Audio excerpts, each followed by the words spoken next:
రానున్నది అంతా ఎన్నికల కాలమే కనుక అభ్యర్థులు ఖర్చుపై నిఘా ఉంటుందా? లేదంటే అభ్యర్థులు అడ్డగోలుగా డబ్బులు ఖర్చు పెట్టుకోవచ్చా? ఒకవేళ కోట్లాది రూపాయలు ఖర్చు చేస్తే ఏం జరుగుతుందో తెలుసా? ఈ ప్రశ్నలకు సమాధానాలు కావాలంటే మరిన్ని ఆసక్తికరమైన విషయాల కోసం ఈ వీడియోను పూర్తిగా చూడండి. ఆంధ్రప్రదేశ్ అసెంబ్లీ ఎన్నికలకు త్వరలోనే ఎలక్షన్ నోటిఫికేషన్ విడుదల కానుంది. ఈ మేరకు ఇప్పటికే రాష్ట్ర వ్యాప్తంగా 175 నియోజకవర్గాల్లో ప్రధాన పార్టీల అభ్యర్థులు, సిట్టింగ్ ఎమ్మెల్యేలు, ఆశావహులు టికెట్ల కోసం విచ్చలవిడిగా డబ్బులు గుమ్మరిస్తున్నారు. అయితే మార్చి 2వ వారంలో కేంద్ర ఎన్నికల సంఘం సార్వత్రిక ఎన్నికలకు నోటిఫికేషన్ విడుదల చేయనుంది. దీంతో అటు రాష్ట్ర స్థాయిలో ఇటు ఢిల్లీ స్థాయిలో ఎమ్మెల్యే, ఎంపీ అభ్యర్థులు అలర్ట్ కానున్నారు. ఎన్నికల్లో మాత్రం అడ్డగోలుగా డబ్బులు వెదచల్లేందుకు వీలు లేదు.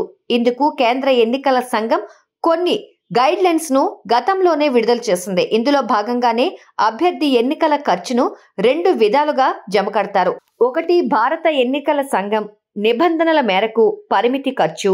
రెండోది, నిబంధనలకు విరుద్ధంగా పరిమితికి మించి చేసే ఖర్చు. ఒక్కో అసెంబ్లీ అభ్యర్థి 40 లక్షలకు మించి ఖర్చు పెట్టరాదు. ఇదే సమయంలో ఒక్కో లోక్సభ అభ్యర్థి ఖర్చు 95 లక్షలకు మించరాదని ఉత్తర్వులున్నాయి. ఒకవేళ ఎవరైనా అభ్యర్థి సిఈసి నిర్ణయించిన దానికంటే ఎక్కువగా ఖర్చు చేస్తే మాత్రం సదరు అభ్యర్థిని ఎన్నికల సంఘం అభ్యర్థిత్వాన్ని రద్దు చేస్తుంది.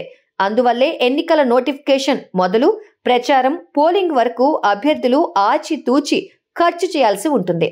ఆయా ఖర్చు వివరాలను ఎన్నికల సంఘానికి సైతం సమర్పించాల్సి ఉంటుంది. ఎన్నికల వ్యయాన్ని పర్యవేక్షించే యంత్రాంగం, వ్యయ పరిశీలకులు, సహాయ వ్యయ పరిశీలకులు, ఫ్లయింగ్ స్క్వాడ్, స్థిర నిఘా బృందం, వీడియో నిఘా బృందం తదితర విభాగాలు ఎన్నికలను సమర్థవంతంగా నిర్వహిస్తాయి. మా వీడియో మీకు నచ్చినట్లయితే లైక్ చేయండి, షేర్ చేయండి, మా ఛానల్ను సబ్స్క్రైబ్ చేసుకోండి.